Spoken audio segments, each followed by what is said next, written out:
Like I said before, we do say goodbyes and we can't. I'm not 100% sure of that. Well, I'm not 100% sure of that. Maybe there is I'm going to say maybe there is some sort of I think it's equation. I think it's no, because it's 6 teams. You play 5 games, so you're going to end 3 or 2 or 2 or 3. It's definitely GG for them. You're gone. If there were 5 teams, there could be a mathematical equation that works. But where there's 6 teams, if you lose 3, you're out. Well, there you go. So Fur gets in toward the dumpster. Does act quickly upon doing so. Nothing on the inside of the smoke. There'll be a gap if he takes a step further where the 2 smokes meet underneath of it. Nothing would have been able to spot. In fact, I think that's exactly how he spots him now, just toward the dumpster. Continue to play that angle, but Fur will fall away. And the bomb, meanwhile, has gone over toward the B site. FNX wants to lead the charge through.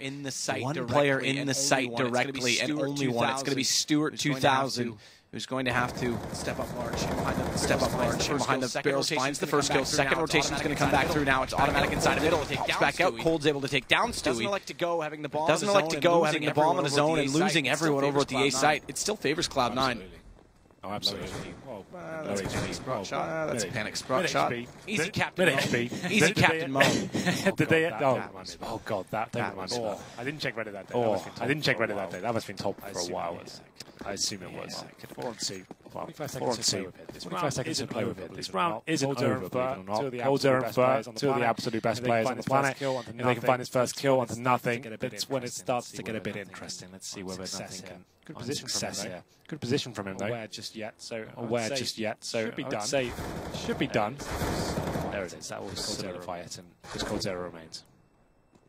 Coldzera. Top mid trying to find an additional kill, do anything just to win out this round. He'll try. He'll go all the way to the bitter end with it. Tags coming in from his backside. Doesn't want to commit to it because he knows Skadoodle's got the positional jump on him. If he does, but this is a problem. He's going to go. He's going to go. He only pushes him long. They all knew where he was. Automatic gets the kill. Still 10 points to play with, so we won't get too excited for Cloud9's behalf. Until they hit 13. Am I going to get excited? Okay, 13. 13. Well, I'll see what I can do. I'll see what I can do. It's going to be. The buy's coming from 21. The buy's coming through the side. We have got an old fallen. I think he had the good spawn as well. No, he did not. It's actually one of the few maps that are very spawn based. We get a long spawn here. Most teams will take it as SKR right now. Pushing through the initial incendiary. It's FNX trying to find that first kill, but nothing. And Shroud doing some tremendous work here. They knocked out 3 players. Round pretty much over. That was guaranteed kill there. That was guaranteed kill there. Straight through the player. Bullet goes straight through the player. Coldzera will be a 5-on-2. Coldzera and Fallen remain. Coming out in front, tries to push through, but nothing stands. Beat the smoke, but nothing stands in charge at long. Convincing over the last 2 rounds is Cloud9. Again, 13. But again, 13. Yeah, so like I said, spawn-based map does too. If you have the 3 players towards those ideal positions, most teams will take it. And it's a bit of a risk. You can be vulnerable to the incendiaries. I'll go talk about this. It's done. Just so you know. If you find his first picks and you get the flashes over, it can be very effective indeed. But there's a lot of techniques you can use. There's incendiaries you can drop at the start of the round for the car position, for example. Flashes you can use, and that's actually almost perfect from Cloud9. Great defense. It's not over yet. Still some life left in the old guard, it seems. We're going to... Any other names you want to throw out there with that? No. Why would I? Just like you did before. What do you mean? Don't worry. Skadoodle hits a lovely shot on the Fallen. I don't know what you're talking about, Henry. I'll tell you after. I know what you're talking about, Henry. I just don't know what you're talking about, Henry. Good position from Skadoodle. That falls all the way back. No smokes available to SK, so walking out middle, they're just sitting ducks.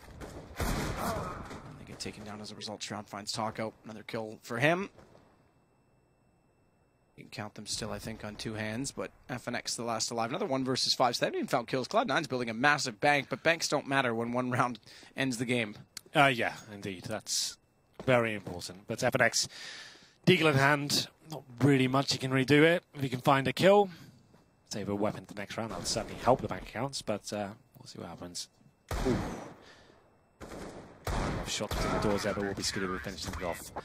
They're not going to be too hyped about winning that round just yet. Like you said, I think they're probably around the same sort of mindset you are. Round number 13, they can start getting fired up a bit, but for now, just grind it out. Hope for the best, and don't look at the top of the scoreboard. That would be my advice to them. Yeah. I mean, for them, it's not like they're going to say, "Oh, guys, we can't win until we're at 13." They're going to play every round to win, but they're not going to psych themselves out. You're not going to get sort of super fired up and start believing. You just have to do what you can. All available for SK. 5 rifles, one of which is a Galil for Coldzera. 3 players outside long, and I like this. You know, we talk about Skadoodle not really being assertive enough, and he's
lower B. Smoke will be dropping. He's hoping that the player decides to face before he gets a chance, but meant to B. He's sticking there for now.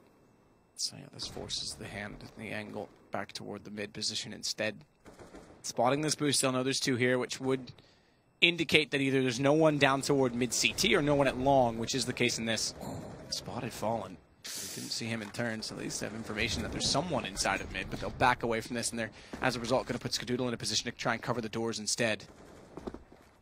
And now they'll rotate someone out toward that long position. Surely they've got to cover it off, and yeah, it's going to be nothing that heads down in that direction to make sure they don't give that up, and it's Catwalk that's under the approach. So smart for him to get there as he does, because if they lose that approach when Catwalk gets taken over, it takes a tremendous amount of possibilities out of the retake. Execution coming in from SK by the looks of things. They're lining their smokes up. They have a player watching the flanks and be fur, watching him and pushing long. There was smoke on towards the A site. Flashes as well. They haven't really got enough of full execution, I would say. Cheeky. That's a real tight gap there between the bomb site boxes.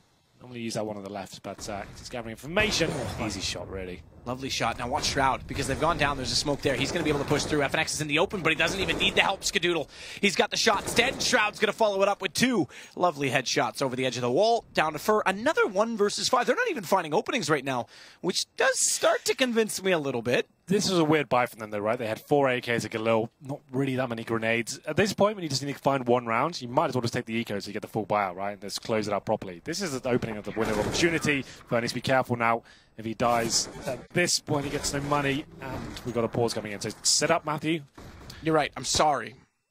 Lovely shot by Skadoodle. Again, he catches the second one. FNX, who was dead either way because Shroud was walking up. But by staying alive, he holds them at quad and gives Shroud the opportunity to find 2 immediately after.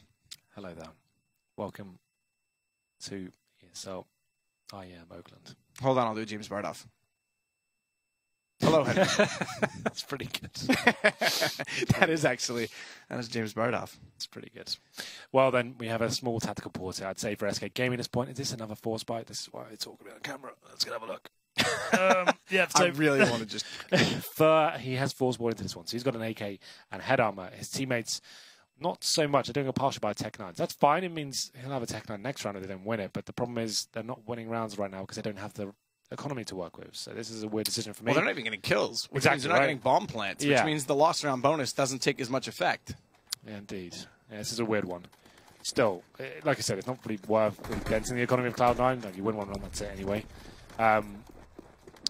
So yeah, weird decision from me, I would say.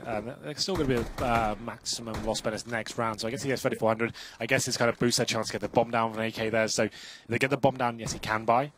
But still, I think at this point, you just want to say, look, let's just get the Tech 9s out, partial buy, maximum loss bonus next round. We'll get the AWP out, we'll finish it off properly. But we'll see. So, smokes, 3 of them available. And have 5 flashbangs as well. And Molotovs. There's anything aggressive coming from the CT. The problem is when you're up against the ropes like this, you can't really afford to go aggressive with the CT. We talk about being a very dynamic map for the CTs. You have lots of opportunities to find frags, but right now it'd be high risk, right? Like you might as well just sit back and try and grind it out. You're not really losing any players at the moment, so yes, it's a nice, interesting idea to think, like, let's go aggressive, let's try and catch him off guard. But if it doesn't work out and you lose like that, it could be the worst feeling in the world. As a caller especially, it's like, well, I made that horrible call and ultimately lost that game. Crossfire set this time. With the first shot from Skadoodle to bait nothing back. Cover it, should they advance after that shot comes through. But a Molotov out instead. Bit of utility expended toward the corners. 2 smokes. Doesn't look like they'll get too aggressive onto it. Taco's thinking about it. Problem is now Skadoodle's going to go. They're both there. Nothing's set the corner covered off, though. Skadoodle in the pit. This is a shot. Cold. It's a good thing nothing's there because it was in the open. It's going to leave it down to just 3. Make it 2. Again, Cloud9 holding the line. They finally get something in terms of kills from 1 and 1 only from Fallen. And that's where it ends as Automatic swings out from B. 15-9. Cloud9 getting a little bit closer. A little bit. This would be a shocking state of affairs for SK. This is why I said, why are you getting the AK Alpha? Now he's on a Tech 9. Yeah, that's fine, but like you're just trying to find 1 round here. Just take the ecos, and let's get the AWP out, and let's actually have the utility to work with. This is allowing Cloud9 to get back into this game slowly but surely. Just let the money stabilize, but still, we go into round number 25. 15-9, 1 more for double digits here for the North Americans. Towards B, it seems we'll be heading this time. Smoke in, take some vision away from the potential AWP at the back, but Stewie, he's going to be poised. Pretty important to make their way into that B site. His presence being known as well as he fires off shot towards smoke and does some damage, and they will be committing at this point right now. Good shot back in from Automatic, though, to find Fur. Best chance to get into a bomb site. They've had it a while, and Automatic still wants to fight back before they get any ground to plant the bomb. And it's down to another 3 versus 3. Better this time from SK, though. They only need the 1 round, remember. Shroud wants to try and fight back, but has to be passive about doing so, waiting for his teammates to rotate. And in fact, one of those rotations is nothing going toward the tunnels through CT spawn. And that could be countered off by Cold Zero, who's on the stairwell. Nothing's already looking to the left. Cold's going to be staring him down. Good kill, straightforward. Just Skadoodle and Shroud remaining to try and keep Cloud9 alive in this game. They want to go through. Shroud gets a Molotov out. Good shot from Skadoodle. Excellent entry to cover off toward Closet. Knows where Fallen is. Baits out the shot. Skadoodle's going to go on the back of this. Has to cover off toward the tunnel, though. They know Cold was rotating back in. They've got the angles. They've got the information. They've got the first kill that needs to be traded, and Skadoodle's done it. He'll get the defuse as well, and they're just barely going to survive. Just barely. Absolutely there. The thing is as well, the Molotov that he's through towards the window, that was a little bit too deep. It actually allowed Cloud9 to keep adding pressure from the window area. It was right behind this player on the screen right now, which is Automatic. That actually was quite a pivotal factor there. Allowed him to get in and do a lot of considerable work there. But Skadoodle, he's definitely the MVP of that round. Holding strong. Decent performance here in the second half. Hits his 20th frag as well. Keeps the dream alive for Cloud9. 5 to go. We said 3 more. We'd start to get excited, but I'm starting to get there a little bit myself now, Matt. It's SK Gaming running out of ideas here. It's a simple place towards B. Yes, it comes down to the 1v1, but still, it's Cloud9 holding on. We're into round number 26. Nothing commits to the pit. I think we have got Zera behind the blue bin as well. He might be undetected. Nothing doesn't seem to be showing that much attention towards that side of the map. Try as he might for the pit. He's going to get pushed all the way around the corner. Now they've got something on the A side. That's not a pick they've found. In fact, I don't think at all in this half, to be fair. Both teams have had excellent CT sides and tremendous struggles on their T side. They'll go passive after finding that opening pick as well and try and force the hand with 1 minute and 17 seconds. Fur gets caught trying to anchor down the pit. He just wants to get in there. He just wants to hold it, and Automatic finding Fallen. It's suddenly switched around. This passive play, it's the right thought, but Cloud9's able to find openings. Good spray down from Automatic, who spots Cold Zero pushing through as well, is going to add to that tally. Does cost him his life in the end, but he's done a tremendous job of holding off Catwalk, bringing this down to just Taco and FNX. Here we go then. The 52nd mark comes in. SK Gaming have 2 players remaining. They have a Molotov to work with, and they're segregated right now as it be Taco towards the B side. Could be walking in and hoping just to find a 1-tap towards Stewie. That's got to be required here. That's the first one. Doesn't land it. Stewie will just be flashing him off. I think at this point, Taco might just have to go join his teammate, who's towards the long doors for now. He gets out. Has to make his way to the A side map, and he's got no nades to do so. So he can't spread the crossover. He can't really do anything to actually get the bomb on the site here. He has to nail like some sick shot in CT spawn where Skadoodle's actually watching, and then somehow try and cross. I didn't see it happening, but who knows? FNX. Anything's possible. Skadoodle. HP and Taco. He's got trying to swing out, but he hits the shot on Shroud, and he doesn't get countered. FNX has the plant as well in the A site. Now, this is the problem for Taco. 7 HP, has to survive in this. Hits the headshot. It might just be done now as Taco somehow finds a bullet into Skadoodle as he walks around, and all the good work of Cloud9 comes undone. They will go no further in the event. That is lovely from Taco on 7 HP. I can't believe that. That's kind of sick. 3-on-2. They had no chance to get on the A side, but what great timing. Perfect synergy there from the Brazilians. It was a very convincing first half, and Cloud9 clawed their way back into it. I think they were actually arguably better on their CT side. They were looking great there. Unfortunately for them, the first half was just so horrible for them. They had no chance of actually finishing that one off. But a great game overall in the end. Actually had a lot of exciting moments there. MVP for me has got to be Taco. What a great performance from him overall. Yeah, we talked about the ADR of both Cold and Fallen. That seems like a consistent theme, but think about how many frags Taco had, especially in the AWP, which we don't normally see. Yeah. Something we do see quite often, probably too much, is Alex, but we've got an awesome company with him. It's going to be days we don't see him enough, so it kind of balances out, guys.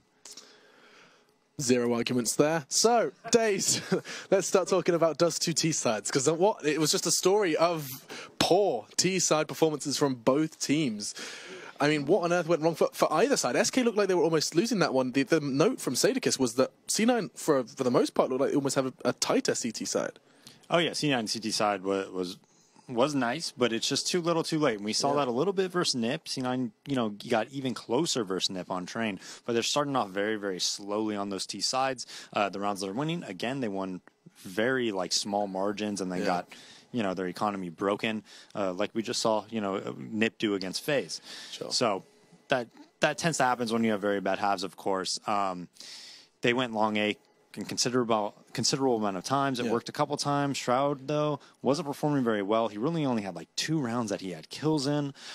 Everything was going wrong. The main thing that I take from it, though, they had so much trouble on catwalk. Fallen on the ledge was allowing no catwalk control for a long time, putting a lot of pressure there. He got Stewie once or twice, but the info was really good. They switched Cole now. He's now the rotator spot. He was in CT spawn all the time. That means you can't do anything mid-B. You can't do anything B earlier because he would stop B mid, and then you'd have 2B. So Fallen was very problematic there. One of the rounds that they did lose was because he wasn't on catwalk. They just gave him catwalk control. And things like that. They just 3-2'd. So very problematic cat control. Of course, we did see just a little bit of individual spice from Taco, pun intended. Really incredible stuff from him. Into the round 5, we got to see that ace. Yes, there was no Kevlar, or rather there was no real weaponry, but you did get to see him just mowing through them on long, especially just forcing out Automatic's position with that Molotov, and the rest just correlated. Just one nice magazine of his AK, and Cloud9 came tumbling down. Yeah, and he doesn't even play long. He's their B player. So I don't know if they just went there because of the spawns, which most likely they did. I mean, their players are certainly adaptive. They can adapt enough to go to any spot. But normally he plays B. He just goes long. Hey, I'm just going to ace real quick. Luckily enough, they did come long and he just stomped them. I mean, let's be honest. At the end of the first half, it looked like it was just going to be closed out. It just looked like a very one-sided affair. However, when you look in towards, say, round 25, things looked a little bit different. Cloud9, this was the retake that got us a little on the edge of our seats. I think Henry started to believe after this one. Oh, yeah, and when I saw Cold's positioning here, his knowledge that nothing is playing in despawn, I just said, wow, this guy is just so good. Switched on. And then C9 has this incredible retake. Fallen right there, underneath the window, does not peek Ska because Shroud is holding him right there, and just this 2v2 is just this crazy chaotic round that Cloud9's able to win, and right now you just started believing that they could do it. SK though, they really weren't able to get too many good buy rounds on T side because of what Henry was saying. They were doing some really off buys that were like, hey, we only need 1 round, let's try to do it, and then winning that second round for SK. They do it every single time, Alex. Every single time they lose that first round, they buy a lot of utility. They just simply go up catwalk. Nobody challenges them in the middle, which is fine. But they always have somebody at CT spawn, and they just have the perfect amount of flashbangs to get you to plant the bomb at the A site. And then, I don't know how many clips there is of SK players just at quad or elbow with deagles winning that second round, but it is way too many. Everybody concedes it to them, and they always take advantage of it. I have seen it so many times. And what is the correct way to play against that? When you know that SK are going to be coming in with some form of weak buy, but they have found success with it in the past. How do you win the anti-eco consistently? Well, I think against SK, you cannot just concede catwalk like that. You just can't. You need to play the room, right? Like, read the room. When you play against SK, they always do that. And you know who else does that? Cloud9 does that almost every single time as well. That time we saw them go, we saw C9 go into a mid-B on their second round, I believe it was, after they lost pistol, but they almost always do that as well. So to stop that, you could simply have 3A. The Scout, though, the Scout is good at, like, car, but only if they don't have a bunch of flashbangs. SK always eliminates that option because they just buy flashbangs, flash you out. You're retaking from long with a Scout. I would rather have a Deagle at elbow and fight a guy that's going car and retaking A any day of the week because, you know, most likely he's not going to headshot you. And, you know, obviously you have like 7 bullets, right? So the Scout, I don't really like that buy against SK. And against SK, I think you just stick to 3A. If you have a guy Goose there, you're going to win every single time. Like, almost every single time. You really will. Don't go full Moses. You never say it all the time. You can't say 100%, but a guy Goose will generally just mow them down when they come in the site. If you notice, I mean, Fallen and Cold, they don't even buy utility on that. They just have, like, you know, a Deagle, 2 guys with no utilities, another Deagle, and like 2 Tech 9ers. Or a hell of a lot of UMPs. We saw plenty of them for SK as well. Yeah, that was a big round as well. Yeah. I mean, there was a lot of big rounds. Wasn't there? When you think about it, what do you think cycled through there was a lot of momentum turners when they just had umps. I mean, Jordan got an amazing kill. Nothing when he pushed the B tunnels with 2 of them. He just took off, I think it was like Fur or something like that, just took off his head immediately. But then that catwalk. They held catwalk with 2 umps and a flashbang versus like 3 terrorists coming with AKs. So SK proving their might and trying to get even closer to those playoffs at IEM Oakland. It was said over on the caster desk that Cloud9 would have no chance, but it has been readdressed. It does look like there is a certain set of results that could twist the fate of Cloud9 into taking this one. However, it does look seemingly... We're like CNN during the election now. Yeah, increasingly unlikely. There's no doubt about it. We'll be finding out a little later on. But what we can do is quickly bring up the groups just to recap exactly how on earth things are looking elsewhere. I'm not sure whether or not that is something we can do. I just know that yeah, there we go, just to update everyone. So Cloud9, the reason people were getting panicky is because they now sit at that 0-3 margin alongside Mouse Sports. The Dream looking very similar to that of Liquid. It does look most definitely increasingly unlikely. The fact that Heroic already got 2 wins under their belt, this underdog has already proven to be a little bit scary. Yeah, I mean, I was not expecting it at all. I mean, I almost wrote him off as, you know, there's almost no chance, but... boy, was I wrong. And you know what? This is it. This is what the beauty of coming in as the underdog is. You can pick up every win to both you and to your opponents is a surprise. 2 for them, 2 for NIP, and even 2 for SK as they pick up that second now versus the North American opponents. FaZe, though. That is the big one. Yet to concede a single map, and they're going to be tested even more so in our next one. It's going to be SK Gaming going up against them. FaZe SK, yes, please. That's going to be coming up after our break, and I know you guys will not want to miss this one. Will FaZe go 4-0 and almost be locked in for the semis, or will SK continue this reign of terror? Find out in just a moment. I'm interested to see how he'll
he'll perform.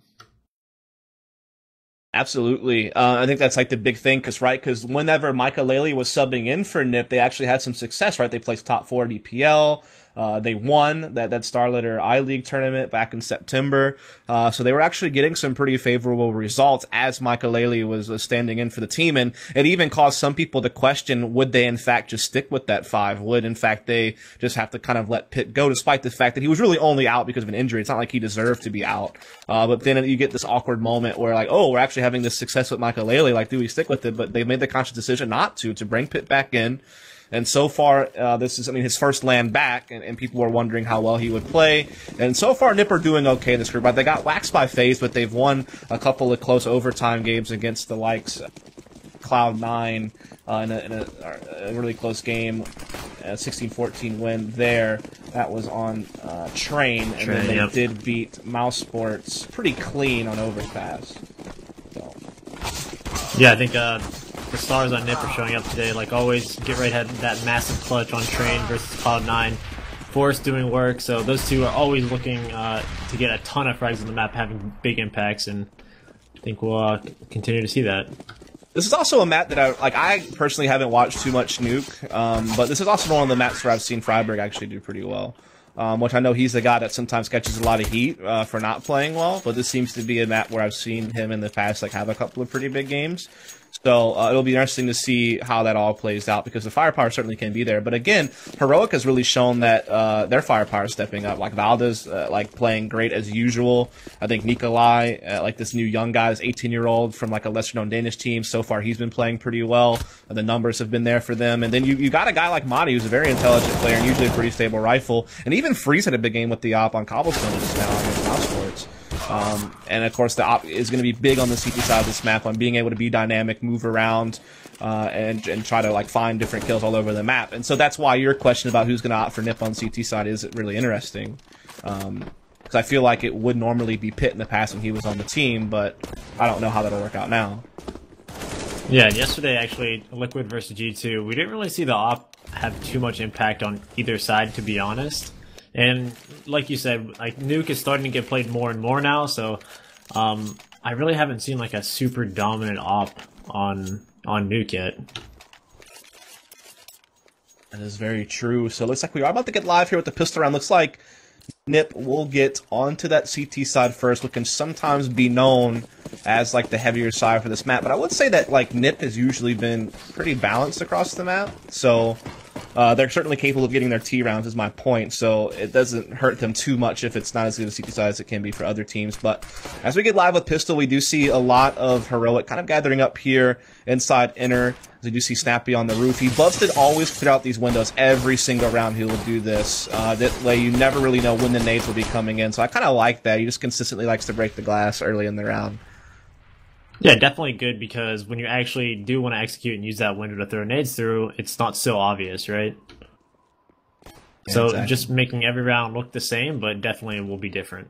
And I will say Heroic actually has some really cool nade executes on the upper bomb site. We'll see later once they can start affording Molotovs and smokes and stuff like that regularly. So I'll be on the lookout for those. But right now it's just going to be a bit more simple to use a Molotov to clear top hut. Now they come swarming out in the outer bomb site, but so far Get Right has been able to get his to have it into a 2-on-3, but now Valor tilts the balance in Heroic's favor. The bomb going to get planted. Pitt trying to fight from heaven, but he's not finding the mark. Forrest looking to join him as he comes up the ladder here any moment now with that USP. They don't have a kit, but there could be one somewhere on the ground, perhaps that someone dropped. So yeah, I see one right there in front of Forrest. So that means they have a little bit of time to work with here, as Forrest should be able to collect that.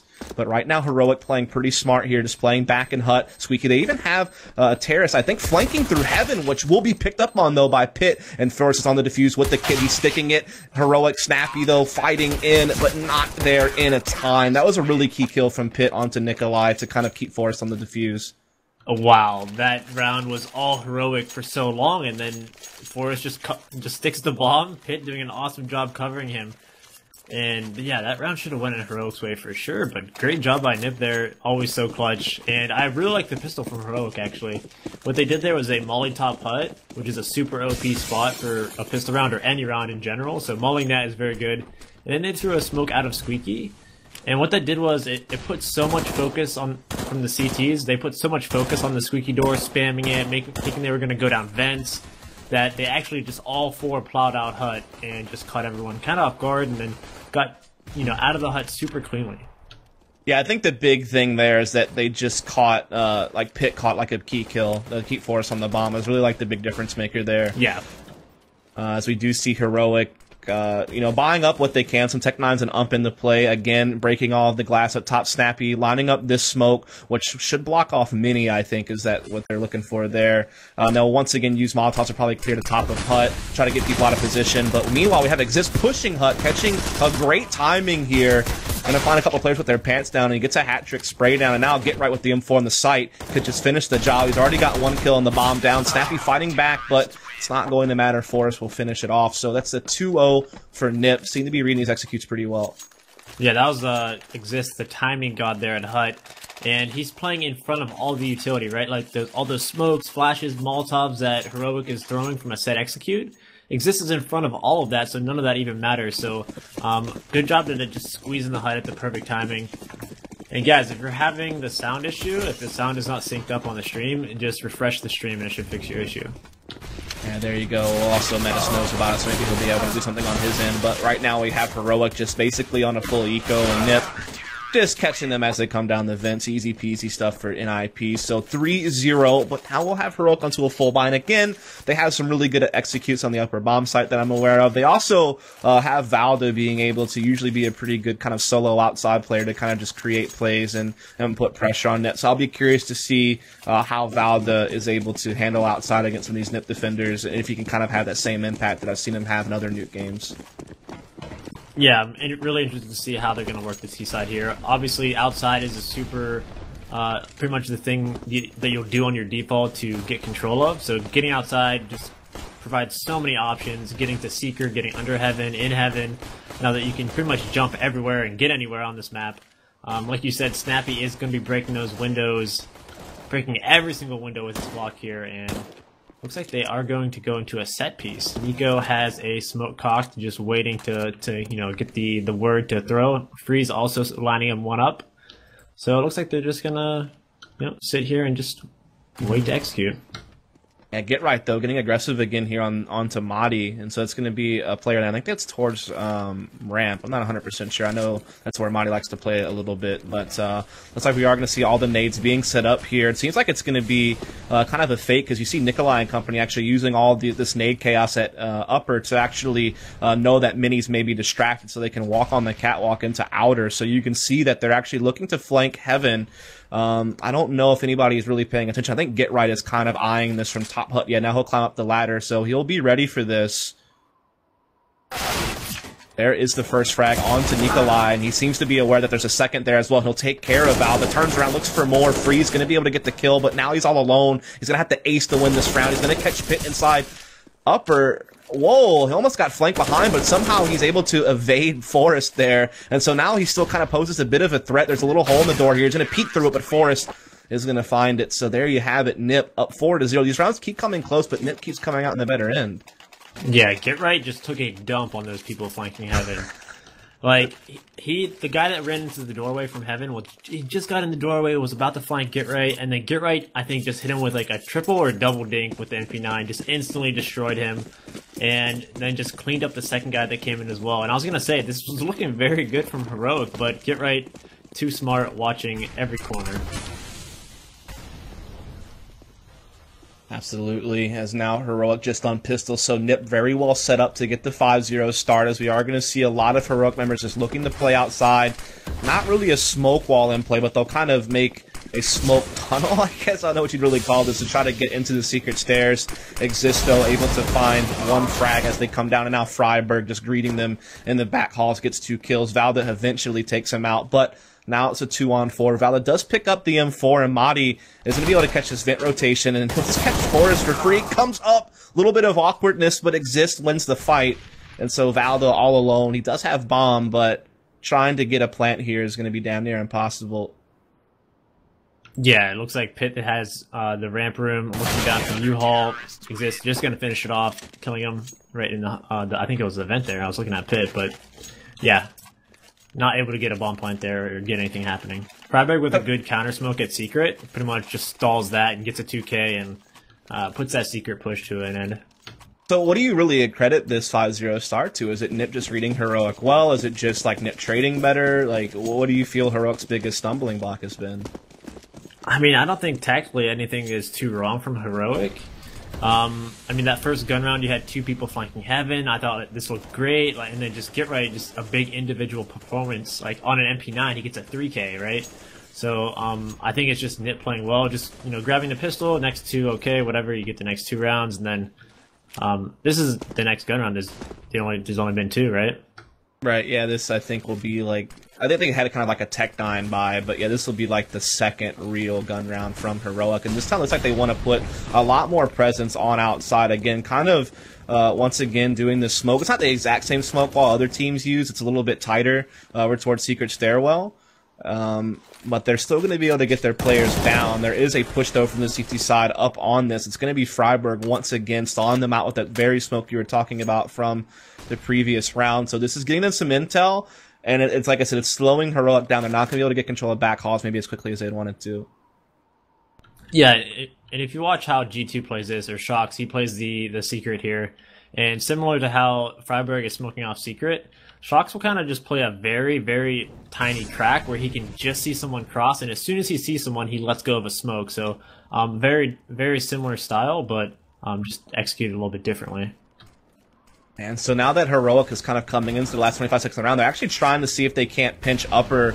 They still have Madi inside Hut, and they tried to flank Heaven there, but it gets caught by Pit. Madi going to be able to catch a little bit of a bait and switch there to take down Freiburg, and now Heroic are starting to clean up this upper bomb site. It's only Pit and Forest left, and a 3-on-2. Bomb's going to get planted by Nikolai now inside the site. Forest trying to see if he can catch a timing through Hut, but Heroic is more than ready to catch that push, and so now it's all on Pit in a 1v3. He's going to jump back through the Hut window, and Madi going to be on top of things. So just a great reaction from Heroic, I think. Like, even though their initial plans maybe kind of got botched, they were able to still kind of play themselves out of it and get like a pretty sick upper attack going. Yeah, I mean, they had so many people coming from different angles. I'm really loving that they're actually using this outside rafter, because if you can actually abuse it, it's going to make their T-side so much easier. And that's 2 gun rounds we've seen, and that's both times they've had a guy, at least one guy going on the outside rafter flanking Heaven. So you had guys from Mini, guys from Squeaky, Hut, Heaven. So that's so hard to hold if you can actually get out there on those outside rafters. Now we got to see how they adjust. And Forrest is actually going to be the one opping here, so that is interesting that he decides to pick that up. And yeah, I mean, Nip knows that they've been abusing the outside rafter, and this is, Forrest going to be locking it down here. It's true. I mean, as an opera, though, that has played outside nuke sometimes, do you find it really difficult to watch? Like, there's so many different things you have to worry about. The normal push, like, it's so easy for, like, Marshmallow now to get pushed, or Twinkie, whatever you call it. And you have to worry about rafters. It can kind of be, like, scary, right? Yeah, it's definitely way more awkward now.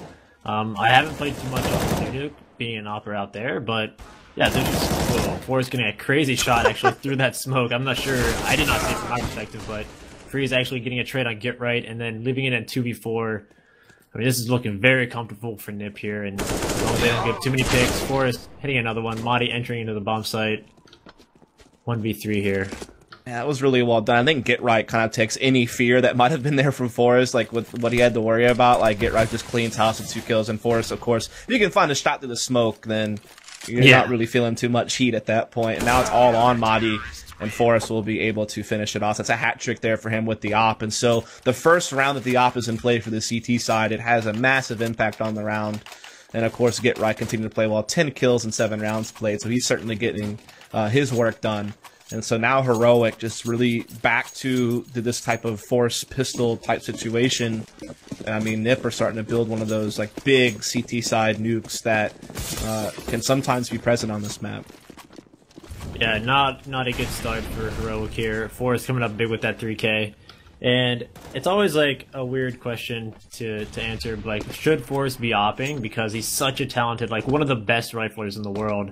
But I mean, his op is also insane, so getting a 3K in that round, Forrest doing work as always. I think it also just depends on Pitt's comfort level having the op in his hands. Because I know, like, before, Forrest would kind of opt T sides and Pitt would opt CT was kind of the pattern that I saw emerge. Same, yeah. But now that he's just coming back onto the team, maybe, like, the confidence or what, like, they're looking to do just isn't there for him to have an op in his hands. Or it could just be map dependent. We don't really know yet. But either way, Heroic already suffering a casualty here in this round. Again, not much to work with, no utility, just relying on pistols to maybe win an aim duel or two and try to make magic happen. But usually it's Nip that's known for the magic. As we do have Get Right on the outside, able to take down Valda with the headshot. Looking for more Nikolai here at red, trying to strafe out and just get some chip damage done. But Get Right has all the time in the world to finish off the M4 frag. And so don't think there's too much to be had here. I would ask you, though, if you're Heroic, do you feel pressured to change anything at this point on how you're running your T side? Or is it really just coming down to, like, late round trades that has been their problem? I don't think there's been too many problems for Heroic C-side. I mean, at the end of the day, this still is Nuke, and you're still in the game being 7-1. I don't think you have to do anything, like, too gimmicky. Stick to your strat book, stick to your game plan, and maybe try to abuse those outside rafters one more time. And some people were asking where Budget Anderson. He will be back a little bit later tonight, just kind of giving him a break. He's having to run the stream, observe, and cast, and he had like a 10 or 11 hour day yesterday, and he's cast the first 4 games today. So just trying to give him a little bit of a break so he can keep his sanity. And so, like I said, you'll see him for the last game of the night. But here it is, Freeze with the op. Actually going to find the outside pick this time, taking down Get Right, who has been certainly a thorn in Heroic's side this game. So to get him off the board early certainly helps. And now Pitt, though, defending Ramp Room, Snappy with the quick trade. So this has actually been one of the best rounds we've seen out of Heroic so far, to get a 4-on-3 in the mid round and have control of an area of the map, which this time happens to be Ramp Room. Yeah, I mean, numbers really mean nothing on Nuke. Like, you can see an advantage just instantly dwindle down. But this plant on top of the site, oh, they just thought it good coverage by Snappy there, but I thought they were, Exist might be able to get that kill. That's such a cheeky plant. Can be so hard to do anything against this, to be quite honest, because you're open to everything. But that's just half the battle. You have to at least get to it first. And right now, Nip are really being held off well by Heroic. They're not even able to get out of Squeaky Door with Forrest. He's already taking so much damage. Freiburg from the window gets one, but quickly traded, and there goes Forrest. So Heroic just, being able to trade very well in the beginning, get Ramp Room quick, and there was just no hesitation there, right? Like, as soon as they got Ramp, they just immediately fell into the lower bomb site. Yeah, that was good. They pretty much...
They had like multiple people on the bomb site, like people above the vent holding the vent push. You had Snappy holding the door push.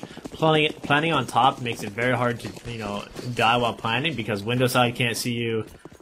The barrel can't see you unless he's fully exposed. So good, well thought out execute on the lower site there. And well done indeed there from Heroic. So that's going to be a second round on the board. And Nip actually running out of money right now. If they lose this round, they'll actually be onto a save. So this could be where Heroic really start to get their work in this first half from their T side. If they can follow up that round with this one, as we so often see Snappy clearing out the windows, setting up, I believe, some set nades for the upper bomb site. So it looks like they may just go for that. They don't have any outside presence, so it looks like they want to just hit this upper bomb site. But look at Exist. He's done this before where he catches a great timing pushing hut. Looks like it'll happen for him again, but this time he only gets one frag before it's traded. But Freiburg there to follow it up with even more, and so many fast exchanges, but it all comes down to a 2-on-2. There's still a CT up here on the Raptor. No one knows it. Forrest playing patient, looking to ninja his way out. There's the frag, drops down, looks for more, looking for Freeze, but Freeze able to win the fight. Wow, that was so hectic, but Heroic just come out ahead. Yeah, that was just like, use every single nade, molly, flash we have. Let's enter the bomb site. Whoever planted actually planted into a smoke, so that was actually what saved the plant, because Forrest was lurking above, didn't want to spam the smoke to give his position away, and he really almost had that dropping down. Freeze hits a nice shot, gets him pushing into hut there, and just to execute that just went their way. Indeed. So now, as we talked about with NIP losing that round and their money being so low, they're only going to be able to work with USPs this round. So this is setting up Heroic nicely to find themselves a 4th round. And at this point in the half, this is looking really good for them. Like, you know, if they can find a couple of more, get to like 6 rounds for the half, they'll actually probably feel pretty good about it. But again, NIP is also pretty well known for having a decent T side on this map. Again, I think there's like usually pretty equal distribution for them between their T and CT sides. So I don't think that they're like have any need to panic at this point. Like, I think so far this half is going kind of even. I agree. And this is actually a really scary anti-eco map. I mean, NIP actually didn't invest into anything. We have 5 USPs on the board, so not going to be really a scary round, but there's so many close quarter fights. Well, some TK damage down there, love tap. But there's just so many close range corners that any, you know, shotguns, P250s, 5.7s, everything can be so dangerous on nuke. But should be a clean round here for Heroic. I mean, if they need to enter into a bomb site, Madi has that Mac 10, he can jump kill and, you know, get that information for his team. Yeah, I mean, this round is pretty much being cleaned up with ease. Really wasn't so much that NIP could do in that round with just USP. So it will be 7-4, but NIP will be back onto a bye this round. Pit with a little bit limited firepower with the FAMAS, but everyone else is going to be able to get M4s and decent utility. We also won't have an op on NIP anymore either, is the other thing. Forrest, of course, had a couple of pretty big rounds with it, but will not be at his disposal this time around. But we have seen Get Right and you know, Exist and Freiburg have some pretty big rounds with M4s, so we'll see if they can get back to that in this round, as we are going to see Freeze taking this op outside alone. Baldit slowly joining up with him, so it looks like Heroic just kind of their same standard opening. Yeah, nothing crazy happening right now. Just breaking those windows is Snappy, keeping everything consistent. Freeze going for a little bit of peek here. Nothing too crazy, just kind of holding Twinkie yellow. Yeah, just waiting this round out.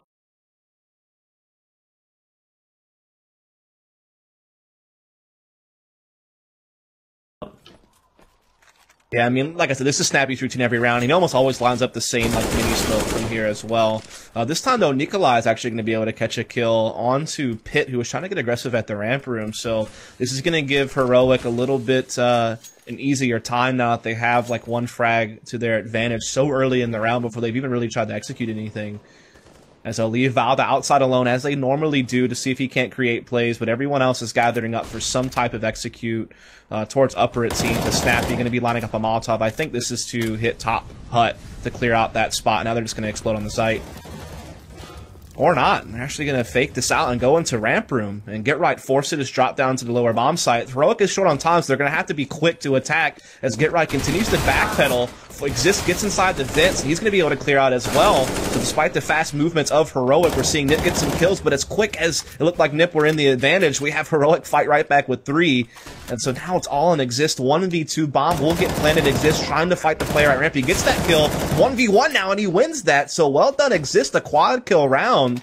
And I think you were making this point a little bit earlier that sometimes a numbers advantage on this map doesn't really matter because of how quick it can turn, and that's exactly what happened in this round, like 2 different times. Yeah, look, Exist was at the door. 2 seconds later, he's in the vent. You know, you can just move and just get so many multi-frags. It's crazy. Great job by Exist there. But that was actually a pretty big mistake by Pitt. Like, when there's nothing happening on a map and everything is super quiet, you know the terrorist team is holding everything on the map, right? Like, so for Pitt to just be walking through ramp without any teamwork, you know, with an extra teammate to bail them out or anything like that, you kind of just walk through, and of course someone's going to be defaulting ramp. Like, where do you think they are? They haven't worked outside, haven't thrown a smoke outside. They're clearly in lobby, holding, waiting for aggression. So maybe Pitt getting a little bit antsy there, thinking he has to make some type of play. Not doing that well on the scoreboard right now. So a tactical coming out for Heroic, I believe. Yeah, I guess. I mean, it's just crazy how many times that round shifted, like, who was in the advantage. It felt like when Heroic got the first kill, they're up 5-on-4. It's looking pretty good for them. Then they get ramped. They're getting down lower pretty quickly. All of a sudden, though, you see Nip get a couple of kills, but then Heroic fight back with 3 of their own. So it's just like a roller coaster ride. But in the end, Exist wins a 1v2 clutch. So really big on him. As he's had a couple of big plays. He had that hat trick round as well when he pushed Hut like earlier in the half. That was pretty huge. So definitely seeing a pretty functional CT side coming out of Nip right now. Yeah, it's looking well. As again, nothing special from Heroic to open. Snappy just clearing out those windows, man. Doing work. Just laying down the hammer. Those windows didn't stand a chance. We do have Nikolai kind of sitting outside a little bit here, but again, they're not really putting any pressure outside. And I wonder if this has been like something like lately we haven't seen them throw any smoke wall outer. Like, even if you're not going to go outer, that could at least draw some attention there. Whereas I feel like Nip have never had to worry about outside too much, at least lately. Yeah, it's always been a thing. Like, throw your outside smokes regardless of you going outside, because it'll make the CTs panic and rotate, and, you know, it just does so much for you. Indeed, as we are going to see Heroic use those smokes to try to see if they can't spot into this upper bomb site. So far, a 1-for-1 trade. Exist still alive inside the site. We'll find a second before Nikolai is able to fight back. Forrest, though, keeping his team in the advantage, but Get Right gets caught by Madi. And so, like, again, just all these trades, but it winds up being a 2-on-2. Madi gonna go ahead and put the bomb down. Forrest trying to come around Mini. Could have catch Madi before he can pull his AK out. No, not quite there in time. And now Madi has intel on at least one player. He's got Freeze watching the flank. Madi gonna find a frag, getting pushed by Pitt. He will get taken down, but Freeze there to step around with the op. And so Heroic with a 5th round, and money again low on NIP. So this is shaping up to be quite a crazy half. Yeah, I mean, that upper execute is absolutely chaos. I mean, there's just so much going on. Flashes, smokes, it's just it's going crazy. Like, for people to run in there and get kills, it's just very unpredictable on who's going to come out on top. And Heroic has thrown that execute out quite a few times, but it's always a little bit of a different look. Like, the previous round we had that upper execute into a ramp hit, upper execute into a majority squeaky, upper execute into, you know, majority hut. So they're giving different looks, but, you know, from Nip's perspective, it might look the same.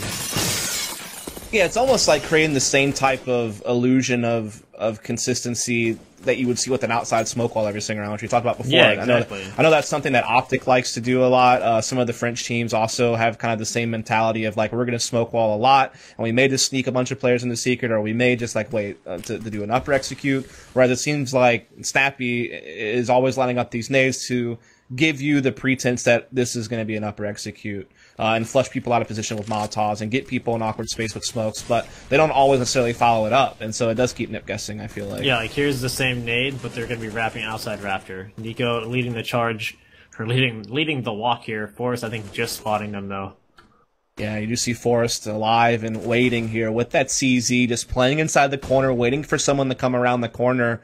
So far, no one's actually done that quite yet, but Nikolai is certainly on his way. And will he be able to get the pick? No, Forrest able to find it. Now he's going to be able to pick up an AK as well. And the rest of Nip are just cleaning house across the board. It seems like everyone's pitched in. Only Exist without a frag for Nip that round. So good team effort. And they're now up 9-5. And now Heroic is the one who's going to be going into the final round of the half with limited economy. Yeah, I mean, that low buy from Nip, just a couple CZs and, you know, whatever they could get right there, wins the round. That's why I said it's just so deadly, especially if you're going upper. People top hut. There's just so many close corners where these pistols can be so OP. Indeed, and so now Heroic will have to see if they can't make magic happen with their own pistols. With this, the Tech 9s at this point, Pitt, they going to come out on the Madi, doing decent damage there. but Monty not going to oblige him with any type of peek at this point, as things are relatively quiet across the map. Haven't seen any nades come out just yet. Smoke from the CT side onto radio. No presence outside right now from Heroic. Yeah, it looks like Snappy is throwing those same heaven nades. Mauling top hut, throwing a smoke out. And Valde getting some entries at ramp here, and Snappy going to be following him up. And they actually have the man advantage now on Heroic, and they do have control of the ramp room as well. Freeze is still floating around inside the vents, trying to see if he can't cut off a CT rotate. He's also kind of making sure that lower bomb site's actually clear for his team as he does peek one side of the Raptors. But Freiburg waiting in the back halls will catch Freeze as he exits. And so now it's a 2-on-2. What does Heroic want to do with that information? Looks like they are content just to kind of hold back. They still have a good amount of time left on the clock, 40 seconds to be exact, as Snappy continues to scope out options here in lower, keeping his crosshairs trained on the vents where Freiburg will peek. It's just the timing of it all. He was pre-aiming the right spot, but literally turned away just as Freiburg took the shoulder peek, and so now it's all on the back of Valde. He has one frag on the round. Can he find more? He's just going to jump inside the smoke. Freiburg, though, spamming through, and Exist will find him from behind in the end. So a 10-5 half from Nip, and I think Nip's more than content with that amount of rounds. Yeah, I think Nip will have a pretty good T side here, so nothing to sweat about. Good half from them. And, I mean, just the way that Heroic was playing their T side, I personally don't... I mean, Nuke is a really tough map, but the way they're playing their T sides is like everyone just sits in spawn, holds a smoke, and then once the in-game leader calls, you throw your smoke, and then you rush through these choke points, and you're never really in a position where you're favored to win the fight, right? Like, you're coming out of a tiny little hut corridor, and a CT could be right above you in the rafters, across that new beam, heaven, behind sight boxes, Asian vent. Like, you're never in a position where you really have the odds of winning your battle, and it's all about just, like, you always just get shot in the side of the head. So, like, Nuke is one of the worst maps for that.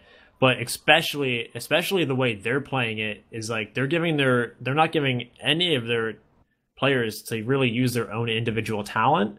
They're kind of just, we're going to execute the X strat and, throw your smokes and just 0 to 100, rush out a hut. Yeah, which is actually a little bit different than what I saw out of Heroic. When I was watching them play Nuke, the one time they played it at Montreal, you could see that they were like using outside smokes to create space for Valde to make those individual plays you were talking about, and they really kind of trusted him to like work outside, either to like find an entry or just like hold people off from rotating, while they kind of ran some of those same snappy nades that you saw. So it's like an element of their play was missing that I'm used to seeing when I watch them play Nuke, which is the Valde factor. Not that Valde played a bad half, he still got his frags, but it's like he wasn't being that nuisance I'm used to seeing outside on a consistent basis. Like there was a lot of times that they just left outside completely open and just didn't even pressure it at all. And then you'd have rounds where they would wrap 2 around catwalk. So it was just kind of a different look. Yeah, I mean, this is kind of like a style, like a T-side style for a team that might not have as much raw talent as the other team, since you're really just relying on stuff that you practice in your own server. You dry ran it, so like, maybe they're not confident in it's like all the individual plays that their players can make by getting outside control, opening up rounds. Like, for example, G2 will just kind of just spread out and just be more loose and just individually make decisions. So just a different style, but you can see that those executes were actually very drilled for Heroic, and they had so many different looks, it wasn't too bad. Yeah, again, it's definitely a map they like playing, and they have a pretty good record on offline, but they're going up against NIP, who have been considered one of the best Nuke teams in CSGO right now, even, like you said, dating back to the original Nuke with the different lineups, and a lot of those players are still the same, though, of course. Really only one player has ever changed on this lineup, basically. Over time, like those 4 have been on this team since the birth of the game, so the comfort's certainly there. This push around certainly holds a lot of weight on how this game can play out, as Nip looking to just storm the front and the lower bomb site. Forrest already with a couple of entries. Freeze trying to fight from behind with this USP, finally finds himself a frag, but Nip's already done so much damage, and they have the bomb down. They have a huge man advantage at this point. It's really only Valde left now, trying to see what he can do with this P2K, but he gets cleaned up quickly there by Freiburg, and so Nip, no hesitation whatsoever. 11-5 now the scoreline. Yeah, just a good old simple ramp rush into lower. As crazy and how in-depth Counter-Strike is, sometimes it's as simple as buy five armor, jump around the corners and get some headshots by rushing ramp. So, I mean, good job by Nip. They got down there pretty swiftly, never really let go, and, you know, able to... Looks like we're going to be stopping this round here, but really never lost control of the round. Yeah, I guess there was some type of technical issue there, so they do stop, but looks like they're Chris, please going to start again. May need to... I think because Chris J joined the server. Ooh. Yeah, okay. So we're going to have to do some type of reload. By the way, the observing is bad. Everyone tweeted on fire, Metis, you suck at observing, or something like that. There you go. Just throw him under the bus. Also, if you hate the casting, it's definitely not me, Dustin Red. It's definitely Metis. Also tweet him about that. Yeah, I mean, Moobot does not lie. I mean, just check who's casting. Yeah. Point casters. If you see who's casting on Moobot, it clearly says it's Metis and Adren. If I do a good job, though, definitely follow Dustin Red. Even though it's Metis casting. It's weird doing play-by-play again, man. I just, like, never do it anymore. But it's been fun. It's always fun casting with you, Adren. I think you get at it. I like it. Yeah. I'm enjoying it. I would hope you were Nip's just gonna, you know, 16-5 this? I don't know. I'm thinking 16-5. Nip's cleaning house. I don't know if it's going to be that clean, but I definitely think Heroic were looking for more out of their T-side than 5 rounds. It's the crazy thing is, though, there was so many rounds that almost went their way. Like, there was a lot of scrappy, like, kind of 2-on-2 situations, it felt like, in late rounds where Nip was just kind of getting the majority of them. And that was kind of, like, the big difference. Yeah, Nuke is always scrappy like that. Like, you know, you're going up to the upper bomb site, there's just so much going on in Nuke. Vents, lower, upper, it just fast rotates, especially, like...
to this map, they added ladders on the hut.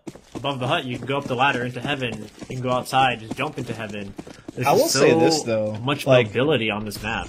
They actually won 5 of the last 10 rounds. That's actually pretty decent. When you lose pistol, you lose opening gun, you get set back, and you still come up with 5 rounds in the half. Like, that's actually not too shabby. It's just all about how their CT side can hold. Nip, of course, winning pistol going to give them firepower advantage in these 2 rounds. So Nip, like, setting themselves up for 13-5, but Heroic able to get force pistols and armor, which, again, like you said, a lot of close corners. These pistols can definitely be a big problem. And look at this Heroic getting very aggressive all across the map. As it looks like Mahdi is actually even going to be able to flank outside. Oh, the timing, though, to get right, going to catch onto him while he's trying to clear T-spawn. So it's wound up being an easy kill for Get Right, who will be able to pick up some bonus cash with the max in because of that.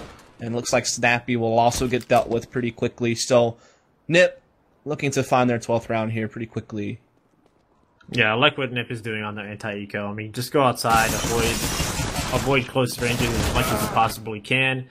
At a certain point, you won't be able to, but at least try to get some entries, see if anyone will give you any peeks, any looks here, and, you know, Get Right just watching his flank. You can't flank this guy, man. He's always going to be looking out, lurking, just waiting for someone to make the plays that he makes, so...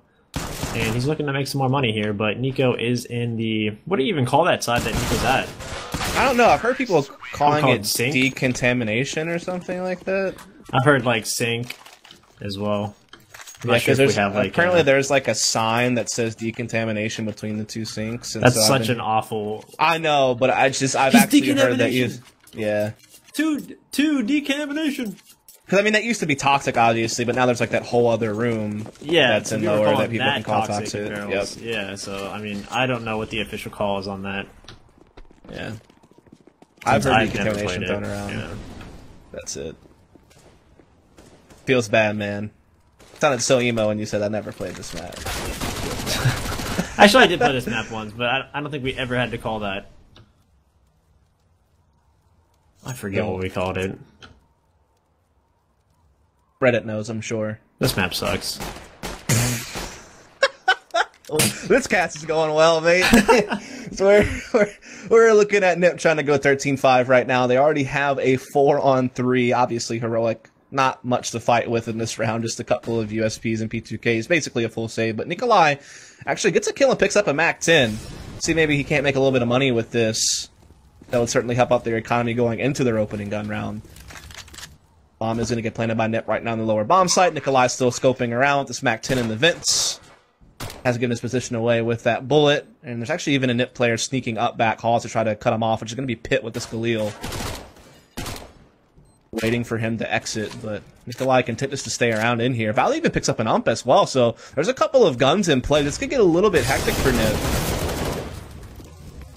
Pitt going to take down Nikolai, however. Now Valda jumping in the window looking for a kill, but not going to happen. So Pitt does well to kind of hold off those SMGs that Heroic collected from having any impact in the round. So Nip up 13-5. So this is really like, this is probably Heroic's one chance to still have something to go for them on Nuke. Because if you lose this, you're out of money. Nip goes to the map point. It feels like this is like the round. Yeah, good job by Pitt there. I mean, this is the round that Heroic needs to come and make this string of rounds happen. So supposedly the name of that room is Decon. So just shorten it up, you know. I remember Meta saying yesterday that someone called it Heisenberg, which actually that's a really cool name, but once again kind of long, but it's a pretty cool name. Yeah, every now and then you get some weird names in CS. I've heard rooms called like Gandalf and things like that. Get some weird names. Yeah. Remember Tuscan? Oh, that spot had some good names. Oh yeah, something with a V. Yeah, something like that. Ina? Something like that? Yeah, something like that. Virginia, maybe? Yeah, so this is a classic split here, doing a 3 ramp, 2 outside, perfect wall smoke. This is classic nuke coming down. Forrest getting the entry. Gonna meet another one in window room, but Madi bests him here. Yeah, Nip getting control of this lower bomb site. Bomb going down by Freiburg right now. Exist cutting off a lot of these rotations already. It's only going to be Freeze and Valda left. And we do have Valda trying to flank around from back halls here. No one going to show themselves. So Freeze, in the meantime, coming out the vents, does spot Freiburg over there towards Decon. Freeze trying to throw a little bit of spam in the smoke, make sure he's not getting pushed. In the meantime, though, Pitt has found Valda, and so now it's all on Freeze. And at this point, he has to save the M4 because the money's just so low, they won't really have much to work with next round other than this M4, probably. So it's going to be 14-5 in favor of NIP. And, I mean, Heroic, they're running out of time in rounds. Yeah, I mean, I like this strat from Nip more than any of the strats I saw from Heroic. As well as, you know, how thought out and maybe drilled Heroic's strats were on that upper site. This one just makes way more sense. You get a smoke wall outside, you get 2 people just walking down lower. The CTs have no idea or info if there's 2 people going down lower. Then you have 3 people pressuring ramp. And it was just a big sandwich in the lower site with so many different crossfires with people, you know, squeezing and sandwiching it. So, I mean, and this is one of the classic strats that you'd always do, right? Like you throw those out two outside smokes and then work secret, don't work secret, put a lurk there, work ramp, maybe even throw those 2 smokes and actually end up doing a mini split. So many options, and you can see Nip is going right back to those smokes. Yeah, they have that wall of smokes again that can get them into secret. You see Freeze trying to slip some M4 bullets in there. The only gun that Heroic has, he's not going to find any damage. But Valda's going to press up into secret. He'll find Exist's barrel. And so at least he gets a little bit of information, but I don't think he actually spotted anyone other than Exist. So maybe they still don't really know. But now Freiburg has been spotted by Freeze, and the gig is up. But there's really not much that Heroic can do. I mean, they do have that CZ on Madi, a Deagle on Nikolai, Class 7 armor on Snappy, but there's just so much they have to worry about now, just 3 players. There's really not much they're going to be able to do. Exist already finding one of them, and yeah, this round is pretty much going to go to Nip with no problems. So 15-5, about to be on the board. Yeah, and Heroic actually saving a little bit for the last round, trying to get that 10 rounds in a row to make the comeback happen. So not fully investing into this one. I wonder if Snappy's going to... No, never mind. He's kind of doing some sneaky things, but I don't think it matters anymore. Everyone's going to be on alert on pretty much all spots on the map now that they have 5 up. And there it is, Freiburg going to find Snappy. So 15-5 in favor of NIP. You had one of the titans of Nuke going up against a team that's been pretty good on Nuke, but not playing against the same caliber of opponent as an NIP. And maybe now they're starting to kind of realize their limitations on the map, but we'll see. They can turn it around on the CT side. Yeah, I mean, Nip right now, I wouldn't really change up what you're doing. There's no need to, like, force an upper rush where, like, Heroic just instantly aces the team and, you know, like, they get this momentum back. So, you know, Nip is definitely, like, you know, they're veterans. They're not going to be pulling something like that. They're just going to keep to their strategy, working outside here. Their bread and butter. Get right working in the lobby. And there is a guy actually out close here, Valde, going to be challenging the outside yard. Yeah, nice flash comes in for him to peek with. We'll take down Freiburg because of that freeze. Also finding a casualty there. That's Forrest down, but look at Exist and Pit. They bring it right back into a 3-on-3. In a blink of an eye, the advantage that Heroic had is all but gone. Full outside control from NIP. Madi trying to fight from lockers here, finds one, but quick to trade once again. So these trades are just even across the board. Going to favor Nip slightly because of that. Heroic, all their efforts seem to be focused here towards this upper bomb site for the time being. Nikolai, though, actually slips through hut, going to look to flank outside, perhaps. Get right in the meantime, coming through heaven right as he makes that maneuver. So now with no eyes on the upper bomb site, Get right will pretty much clear it for free, and now Pit can just follow behind him with the bomb, and they'll definitely get the plant. There's really nothing to stop them from doing that. What does Heroic do to still win this round, though? I mean, they're in pretty decent positions here, although I think Nip is even in better positions. I mean, they're mulling vent here. Get right's going to be to stay up in rafters. It's a safe plant from Pit. So even though Nico had lobby control and Snappy's technically watching lower, since they're kind of forfeiting the upper bomb site, it's just going to come down to these shots. Snappy comes out of the vents, grabs Pit, and that's just Get right, the best clutcher in the world. Going to be the grab. One more? No, Ooh. Snappy. Nice shot onto Get right here. That was nice. I thought with the low HP that Nip were going to seal the deal with that one, but Snappy finds a way to find the shot. And so that means this match will at least go on a little bit longer. It's going to be 15-6 now, still heavily in favor of NIP, but Heroic going to stick around for a bit here with that round win. Still so much money on Nip, though. I feel like Heroic's never going to catch a break, right? Like, as Nip runs out of money, they'll just, like, get the loss bonus to a certain point. They can just kind of buy forever, almost. Yeah, and they already have 2 umps, not even able to challenge or really even counter what Nip's even doing to them, which is taking that outside. Having no op here or anything, you know, you got 2 umps, what are you going to do? So not able to counter Nip's strategy quite yet. You have to best him a couple more times. Indeed, as we are going to see again that smoke wall coming outside, Nip committing 3 players inside of it. Actually, 4 Force is also going to be there on top of Mini. Get right left alone to his own devices inside of the HUD area, as Freiburg has already been able to start slipping into Mini Garage. In fact, Valda, though, finds a frag. Snappy as well chiming in, so good defense thus far. Get right, playing into the smoke. Nikolai, though, right there in front of him. Who's going to win the fight? It will be Nikolai, and Freeze also catching Pit outside. So everything seems to be going Heroic's way at this point. They've only lost 1 player. That was Valda the Pit. Other than that, it's been clean. Exists left alone here in a 1v4 without much to hope for other than maybe doing some economic damage and forcing some rebuys. Yeah, and a clean round at that. So they're going to have a ton of money. Well, not a ton, but, you know, not having to rebuy is definitely going to help their economy here. Being able to buy every single nade that they need to stop an upper rush or anything else that Nip might change up here on this round. But as you can see here, Heroic actually adjusting pretty decently there, and I'm so surprised that Get Right didn't get that kill in Hut. I thought he had the jump on him, but I don't think he could actually see him. Yeah, sometimes things are different from GoTV than what's really there, so Nikolai Gonna find that kill, and that's a big round for Heroic to stay in the game, but you have to wonder how much longer can this really last. Like, can they really bring it all the way back? Can they get this into OT? That would be incredible stuff, indeed, if they could. They're on their way, and they get the first kill on this round. That's going to be Get Right Down. Already some aggression here towards the ramp side is going to net Heroic 2 kills. Freeze finding both of them with the AWP. Boris, though, is going to catch Snappy here inside the back hall, so it's going to create a little bit more space for NIP. They do have control of outside. They've put some pressure here in back halls, but Valda has been kind of the snake in the grass the entire time here inside Big Garage. Will finally step out. He's going to find himself a kill, and that'll get it to a 4-on-2 for Heroic. And now, what does Nip do? Exist with the frag on the Mahdi, so they're staying alive in this round, actually. Yeah, that was a beautiful headshot right through the vent there. I could barely even see him through that. Exist just kind of tapped through the vent and just continue to spray. A beautiful shot.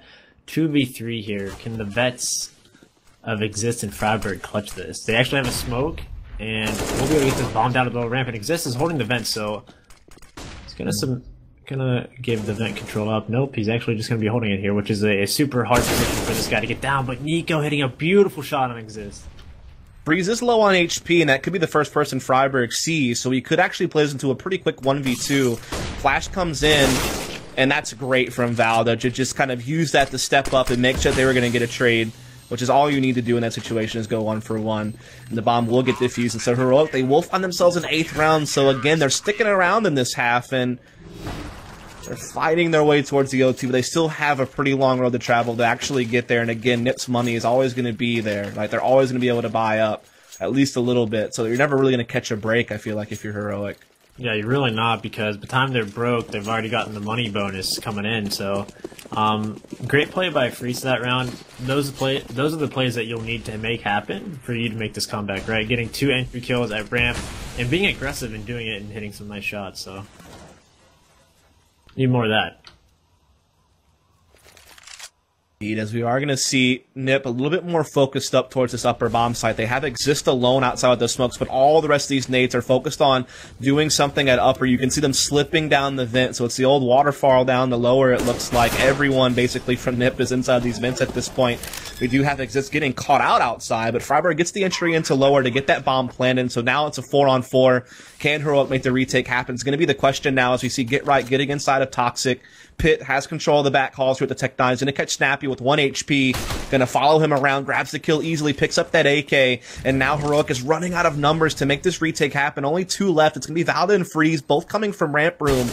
So many angles to worry about. Freeze does catch a nice shot on the Pit, but there's still 3 Nip players alive. It's going to be hard to battle the way through it all, but Freeze tags Get Right through the door. So much damage done. He doesn't realize that he's there, perhaps, and it's not enough time to clear everything, and Nip, they'll get it 16-8. A little bit interesting from Heroic, but it just wasn't enough, as we'll take the victory, and now they're looking pretty good in this group. I think this puts them at 3-1, so they're still second behind FaZe in the standings, but they're in a good position to start making their way out of this group now.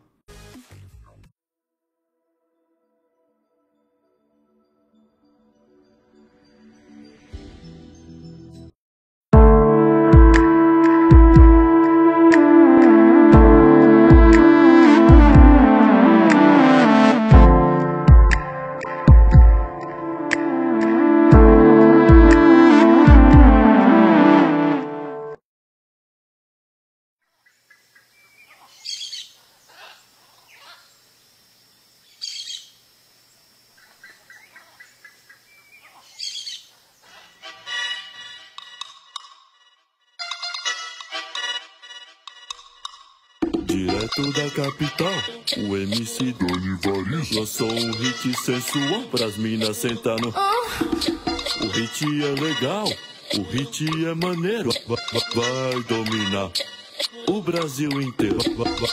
Vai, o Brasil inteiro. Vai, o Brasil inteiro. Agora vem as minas, primeiro elas empinam e depois você bombina. Você bombina.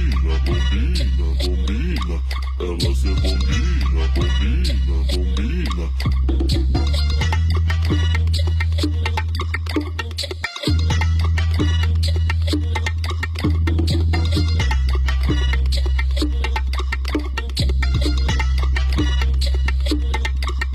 A Laricinha já aprendeu e agora vai te ensinar. E a Daniela também vai acompanhar. A rebombinar, a rebombinar, a rebombinar, a rebombinar. Agora vem as minas, primeiro elas empinam e depois rebombina, bombina, bombina. Você bombina, bombina, bombina.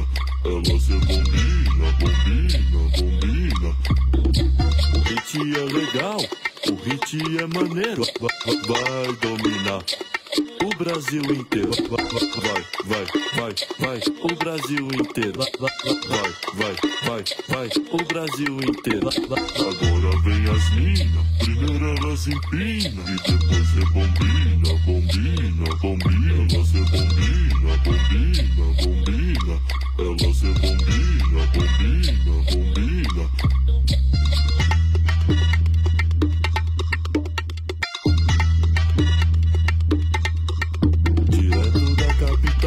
O MC Donivaris lançou um hit sensual pras minas sentando. O hit é legal, o hit é maneiro, vai dominar o Brasil inteiro.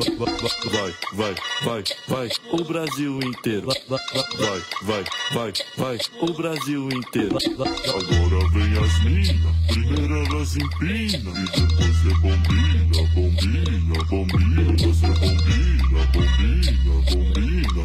Elas rebombina, bombina, bombina.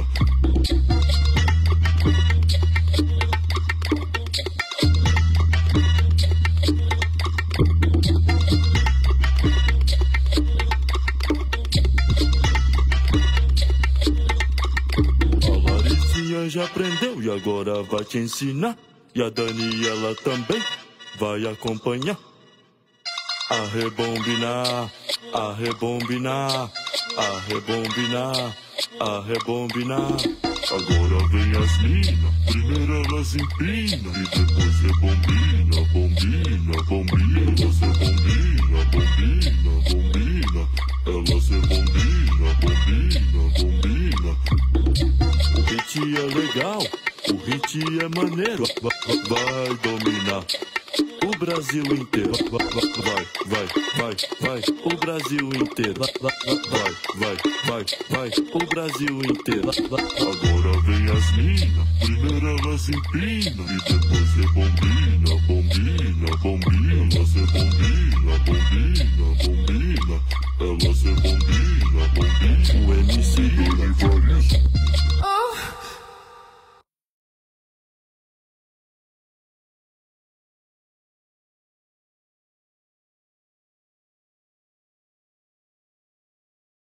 And you say a strat, and you have like 3 or 4 people doing it and buying in fully, and then you have 1 or 2 people that aren't because they don't believe it's like the best option. Right. That's really bad. It's just really, really bad. Okay. It's way better to have 5 people on the same page and maybe doing something that's slightly, wrong. A compromise? Well, even if all 5 are doing the right, I understand. They all buy in, even if it's not the greatest strat or something like that, as long as everybody's at least buying in, you have a lot better chances of winning the round than like 3 people doing, something that's completely right and 2 people doing something that, just being on the same page is very, very important. Understood. And I do want to kind of pick your brain. You no doubt have got much more experience in the in-game leadership role to most sitting at home watching. And so what I want you to kind of shed some light on is the struggles and the strife that in-game leaders go into. The last desk I was on in Brazil, it was with Peacemaker and co. And the discussion ended up with the bottom line being, no one enjoys being an in-game leader. Do you agree with those sentiments? I mean, for a lot of people, it's really tough not to in-game lead just because if somebody else is doing it, you're seeing things that you want to do, and it becomes different. You kind of have to have that like one chief mentality. Yeah. Having said that, there's complementary like in-game leaders. Like I'm 100% sure Cold from SK gives a lot of input to Fallen, maybe calls rounds as well, and really gives them a lot of help. I don't think Cloud9 has that actually right now, which is pretty troublesome. But going back, we're not talking about Cloud9, we're talking about FaZe. It's FaZe and SK. Let's not forget. So you get your little bit of Cold and Fallen as well. Yeah, it was just a tangent. But going back to that question, what was it again? I was asking you, when it comes to in-game leadership, no one wants to be an in-game leader. Like this seems to be the general consensus. I just don't Moses, think so. Peacemaker, Henry, they all said the same. I kind of think if you're an in-game leader, you want to have that control. I know it's really hard for me not to in-game lead, coming from personal experience when I have other people doing it. Not because I'm not going to buy in, not because I'm not going to do exactly what what you want, what you say, but just because I feel so confident in my own abilities. Which confidence is there, but what I'm intrigued to know is, do you genuinely believe that there's more more strife than there is benefit to taking that leadership role? Is there a lot of negativity and extra work that comes into that? First off, you generally almost always take the blame. Yes. Yet, unless you're one putting up the frags too, you're probably not going to take much of the credit. It's generally the person that's getting the frags that's going to get the credit, right? So that's first off. Second off, your own personal stats are almost always going to suffer greatly. Yeah. I mean, Fallen stats sometimes suffer, Stewie's stats suffer. There's not many in-game leaders who just perform regularly very, very well. Sure. Because you're literally looking at your radar half the time. In this tournament, we just did the side-by-side comparison. Both of them have been looking great. We saw Carrigan have a great performance, Fallen sitting there alongside him. Oh, yeah, you can. But, I mean, Fallen's not statistically... He's probably the second worst statistical player on the team. I would think Taco is bottom statistically, then probably Fallen, then FNX... and then Fur, and then Cold. I would assume maybe FNX is sometimes below Fallen, but he's almost never top fragging, and he's opping. Remember, generally your oppers have the highest stats, the best stats, and a lot of that's because he's in game leading. Trust me, like he sacrifices a lot. A lot of time when you're in game leading, you're the one going in with a Tech 9, dying for the team, and things like that. Of course, there are in-game leaders like a lot of the time we'll see Shock still in-game lead on a lot of teams that he's been on. Sometimes he sets himself up, but generally speaking. Oh, you absolutely can. It's definitely an option. But generally speaking, your own personal statistics suffer. Right, and that's, as seen by many, as an accepted fate for these in-game leaders. You got to do it. Now with SK, there's one map in particular that has not been seen for a while, of course, given their recent success. We haven't seen it once for them here in IEM Oakland, and it's Train. This has been an incredible map for them, and insane a couple of wins. We've even seen them drop like 4 rounds in 2 maps on Train in the past. It should be an auto ban if you play against SK. An auto ban in Dazed Words. Now, I'd like you to quickly explain some of the strengths on this map. We have got the Telestrator available, and we're going to be looking at some of SK's T-side strengths. So, as you see on the Telestrator, we have Train, and one of the things that SK does so well on Train is set up their oppers, especially Cold. And can you please stop, Alex? You're really distracting me right now. Just doing some stretches. Cold and Fallen. They're set up so well, especially when they take bomb sites for post-plant positioning. So in this clip, we're going to see an intertake by them, and this is something that most teams don't do, but you'll see with SK here, when they take enter, look at this. It's a dry take. They immediately jump down, and look where Fallen gets. Yeah, the Molotov goes out, he takes some damage, but not only does he get simple, but there's no smokes to cover off Z. And when you rotate as a CT, and you can't rotate through Z because an op's there, guess what happens? You either have to smoke or you have to flash to try to push him off. You know what's going to occur? The T's are going to get pushed up. They're going to get very advanced positions. Past Oil, past Pop Dog, up close towards Z, even into CT Cloud and Connector, and all of a sudden the round's over, just based off that one kill. What's so crazy to me is Simple literally had a Molotov ready to see, just a toe, just as a noise, ready to throw that molly towards ramp, and by the time he did release it, 2 T's were already in on site. That's how quick that was. Some people think it's crazy that you try to take enter like that. There's definitely counters to it. A really good player on top of Pop Dog, the left angle when you're underneath upper, around the bomb train, a lot of time you can multi-frag there, but it's a risk. But if the risk pays off, you're almost certainly going to win the round. Not only that, but a lot of the time, maybe that guy takes 2 players, but you trade kill. And if you trade kill and Fallen is alive or Cold, and they have an op at lower or at the Pop Dog, I'm telling you, they can win 2v4s. They can win 2v3s. Right. They're set up for success. And so objective 1 is just getting onto the site, which they seem to do oh so well. And likely won't be seeing Train. In fact, we can answer that question right now. Why don't we go ahead and unsummon the vetoes? There it goes once again. And Nuke is going to be showing up. Yeah, I'm very surprised by that. Usually SK's second ban is Nuke. They do play it, and they have been playing it. They play it from time to time. They're their main ban, they pretty much always ban Cash. Yeah. Right? But then that's like their secondary ban. So I'm a little concerned by that. It's probably their least played map, I would say. Yeah. But yeah, FaZe, they always ban Cobble like we've seen throughout this whole tournament. So this is interesting. It's almost like SK have thrown FaZe a bone here. I mean, let's not forget, SK did have the choice between Dust 2 and Nuke. They probably maybe just chose the lesser of 2 evils in that regard. But they might be thinking, you know what? They might be looking at FaZe here, and they might be saying, okay, I think they're very weak on nuke. So even though that's probably our second, or at least played map, we don't auto ban it. But having said that, they they might not be so good at it. It's safe to assume, okay, like a team with no structure and that's not done their homework. Like, let's not forget, Karrigan hasn't had an abundance of time to work with this team. The first map on your list is not going to be nuke. No, absolutely not. Generally, if you're, they're just a few weeks with Karrigan here. You're going to work on the other maps, absolutely. Starting with the more open maps and things of that nature. Interesting to see how this one does play out. I mean, let's not forget that they've already surprised us. FaZe came into this one as your third, fourth, we're not sure. Top of the group already, showing just how little time necessary to see a successful roster come into fruition. Even Kyoshima has been firing on all full cylinders so far. I just said it, Kyoshima, and they're taking the mickey out of me. So let's show who is laughing at me. It's none other than a giggly pansy and Moses to enjoy this one. Thank you. And yeah, Kyoshima. Very, very to the point there. Love that, Alex. And, well, you know what? They were discussing FaZe and their approach so far on nuke. Since Karrigan's joined, they're actually 2-0 up on it. They've not lost that one yet. And the last 3 times we've seen SK on this, they're 0-3. So take from that what you will. Of course, stats can only go so far. But this is going to be interesting now with SK here. I mean, the big thing you take away from it is SK, we know they've had a really tough time with this map pool recently. And, I mean, that ban of Mirage against FaZe, it's one of FaZe's better maps. So that's a respect ban from SK on a map that used to be one of their favorites. So that's kind of the interesting takeaway from the veto process that I have. Oh, I tend to join you on that one. We'll see if that actually maybe haunts them down the line. But for now, for SK, it's got to start here. Of course, the T side notoriously difficult, but with a plan in mind, clearly smokes and molotovs are plenty. They could be building something into this one. Yeah, I mean, the CT side is going to come down to a lot of economy. And look at this information Rain is getting. He's pushing all the way up. Now, he is spotted, so, I mean, that's smart awareness by Fallen to keep track of that, to keep track of the flank. So now they just have to decide where to go. They do have a decent amount of utility. Fallen and Cold both have smokes. They've got a Molotov as well, probably for top hut. And they've got a couple flashbangs as well. So this is looking like, just from that utility, that it is going to be some kind of an execute on the upper bomb site. Yeah, coldzera earlier just breaking out those skylights, instantly doing it. Probably going to keep that up throughout the entire game, so FaZe can always be left guessing whether it's going to be that upper hit or if it's going to be something else. But for now, it's I guess, a safer read to go for this. And Fer getting himself ready, and the smokes have already gone out. And there's still a flashbang, 2 flashbangs on those mollies to follow if required. So we'll have to wait and see if they actually commit. And there's the first, and there's still one more from Fallen. First hasn't actually displayed anything. They've hit the brakes here. And here we go. Now it's go time. The second flash comes in. Fallen sets it up first. Already down vents. This looks like it almost looked like a vent dive, but it's not. It's a bit of a split here. You've got Taco and Fer going for something here. Excuse me, FNX even.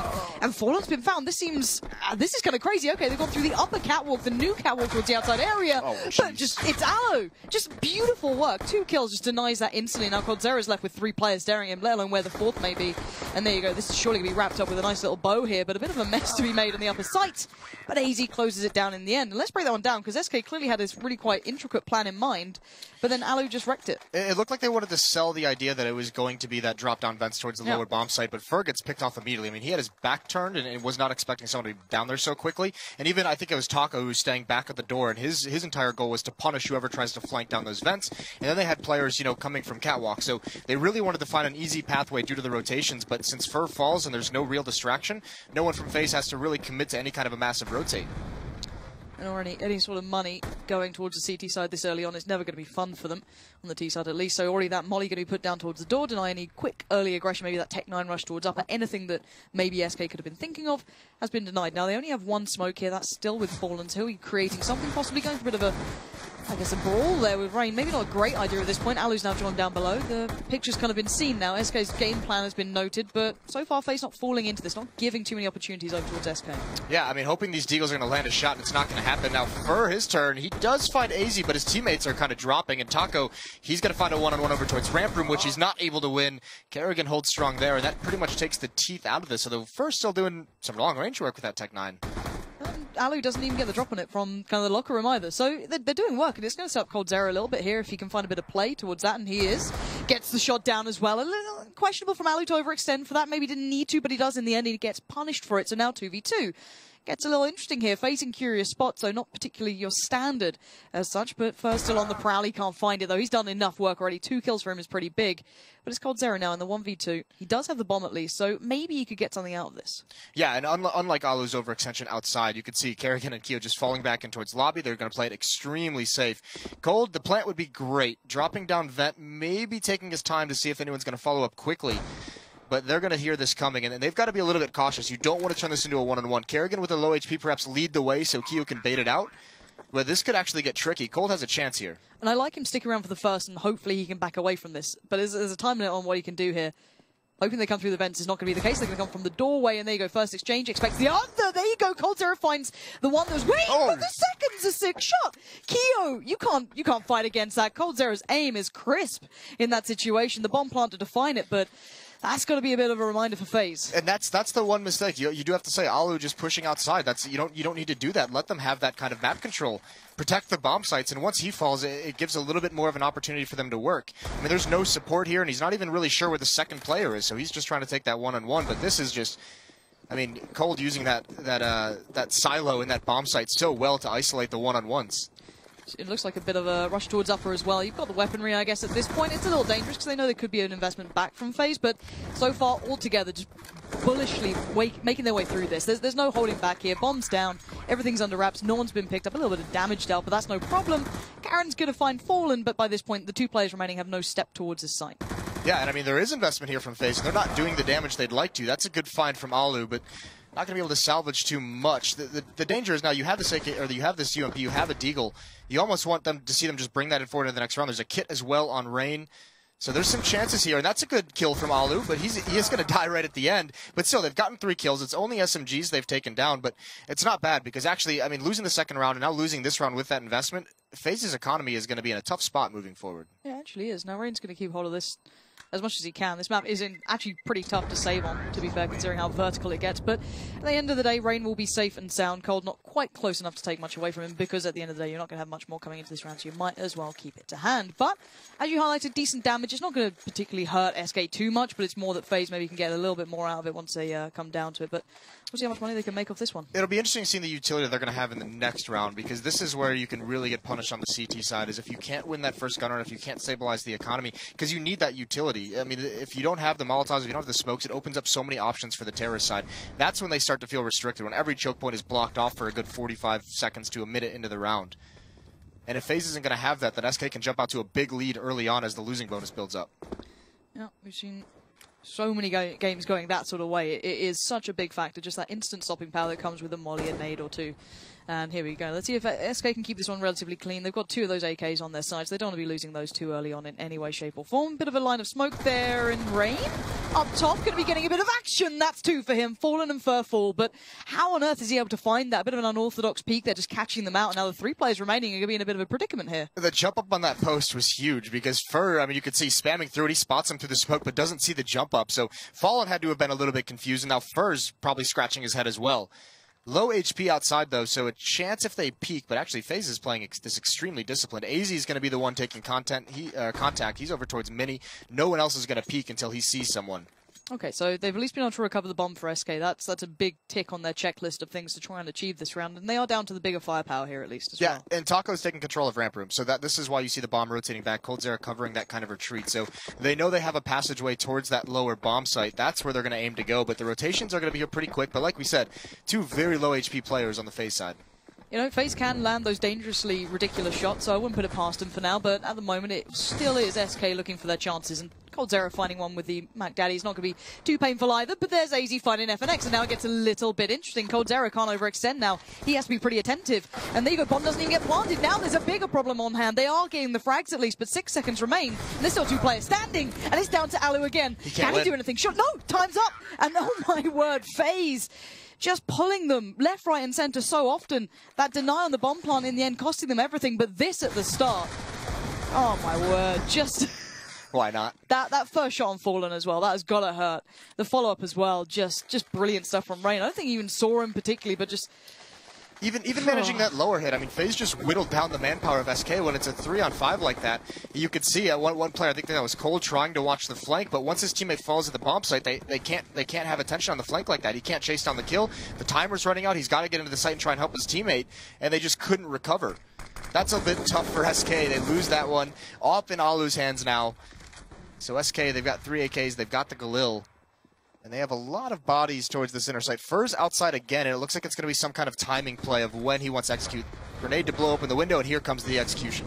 Yeah, quick volley to the old vent, but Ace is still standing. He's got a little bit of attention coming in from Fer, but that's been swept aside. Good flash as well. Denies Cold Zero the peak, now isolates Fallen a little, but Alu's there to recover it as well. This is big. AZ staying alive this long is huge. Now Taco's the last man standing, and this is a huge shutdown here. FaZe just dealing with everything that was thrown at them, and Taco can't stand it. Nothing to be done there. Those flashes were sublime. The timing, and AZ as well. What a position. Yeah, AZ is a god. I mean, that was so patient on top of Hut like that, not over peaking, getting blinded all throughout it, and really SK could do nothing to clear him out of that spot. Players were getting into the site, but no one seemed to be checking that top Hut. I don't know if that's a miscommunication, no one passing it along properly, but it just seemed like no one wanted to be the aggressor towards that top Hut position, so AZ's given free reign. That's a big 4-kill. Now back onto the pistols for SK. There are the Deagles, there are some Tech 9 on board, but no utility, no armor to speak of. This is getting a little bit painful for SK, but we'll see how well they can recover here. This should be the stabilization time almost for FaZe, though, after that rocky start that they had. A little bit, interesting for them as well. So hopefully for FaZe, in their minds, they want to keep this one as clean as possible, get that money building up so they can always keep that utility as high as they need to. And AZ's going to have a great time here. Good positioning. He doesn't even need to be... He can play pretty safely here. He's got support left, right, and center. Reigns at the back there, and he had, I think it was Alu as well watching, so perfectly safe. Yeah, I mean, not trying to peek out, not trying to chase those kills, knowing he has Alu watching the angle to bail him out if a lot of bodies come at him, but AZ's put together a couple nice rounds here. 3 kills for him here. And it's just down to Taco. So this is where you can start to see that this T-side can get suffocating. That's a very, very nice shot from Taco. But this is now moving forward. FaZe is going to have all the money. They're going to have all the utility they need, and that's going to be dangerous for the SK side. Yeah, I'm not sure what SK can really bring here. I'm not too kind of confident in their T side at the moment. It seems incredibly well-rounded. It does seem as though they've got a great idea as to do it, but if you're not clearing out players like AZ from a position they was in, maybe not having those mollies is hindering them. You can molly out, that sort of thing. Maybe that being a factor. Now they've got plenty. So if you could...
on that sort of spot. This is where it happens very, very comfortably, but the money's starting to get nicely spread out now for FaZe as well. Going to start building bank if they actually get this one under wraps, but we'll see if that actually happens. Now SK have a perfectly good shot and now trying to crack back into this game. A little bit light on flashbangs. That's the one big thing, because we've seen the effect of them when you stream them in through the skylights, stream them in through the door behind the vent, as we saw SK throw in their last upper execute. A decent impact. It buys them those 2 to 3 seconds they need to get into position, but they've only got a couple of them here. Don't have a whole lot for that, so they are going to head towards outside, and they've kind of seen the setup out here. I mean, they know Alu has opted outside a couple times. They know there's usually an M4 over in Warehouse or over in Mini. That wall of smokes is going to let them move up, and even the Molotov. It falls a little bit short, so it's not going to deny a stairs peek, but... Oh, is he going to do it again? Rain. He's going to the post again. This is absolutely sick. Rain could have done so much there, but the information is enough, I guess, at this point. Trades out evenly. Fallen will find him this time. Not going to be taken down by that one shot to the dome like before. But now the game plan's been spotted, and FaZe were very light towards that outside area, playing almost 4 others towards the inner side. So we'll see if Carrigan and AZ, this crossfire is going to be pretty harsh to break through. But they got to know what they're coming up against. AZ playing from the vents, Carrigan sitting by control. I'm just going to see this pretty much the feet before they can even reply. So quick little flash, catches 2. This is nice from Carrigan. He's been buying time aplenty, and now bomb goes down.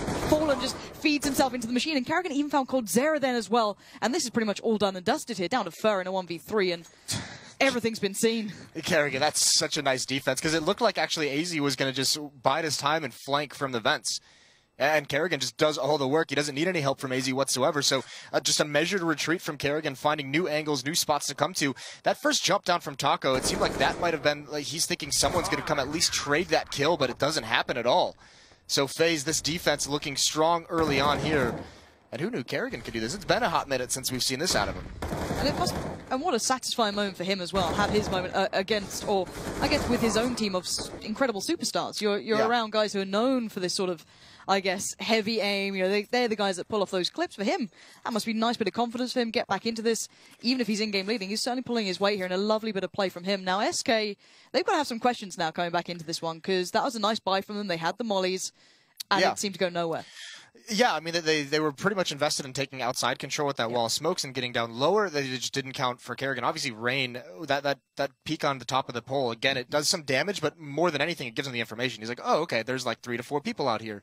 So, I mean, they know where to rotate. That's where you can see that crossfire getting set up in time. Kerrigan's able to get into position. So, really, really nice information gathering and just a very good on the rotations on this defense. Yeah, and if you look, I guess, in the previous games that have gone very well for FaZe, it's actually been Rain who's been having the big games. This time it seems that everyone's able to step up, which is the danger of FaZe. It was always the question of, if they get X amount of players playing well, these guys become incredibly hard to deal with. And so far, you've got AZ operating pretty well for himself. Alus had a couple of issues here and there, but he's been supporting very nicely towards the outside. Everything's going okay for them, at least at this point. The big thing is you're starting to know who the consistent stars are going to be on this team. That was the big knock beforehand, is that you never knew which one of them was going to be put in position to be the star player, who was going to have the good game. Now you look at this lineup and you're like, all right, Rain and AZ, those are the 2 star riflers. They've got Alo, who's in the past has been a very, very strong AWPer, so they have the pieces to the puzzle. And now you can see they're starting to come together, they're starting to look very, very scary. Yeah, Carragher, the Puppet Master, just coming into it. But AZ's going to feed right into Fer. Just going to sit there, accept fate. But Rain and Alo are still pretty much close by, so they're not lost too much just yet. A little bit of a jump through the window there. coldzera going to try and nip down towards the fence, and he's achieved it. And there is actually one man just behind them in towards Tin. Carragher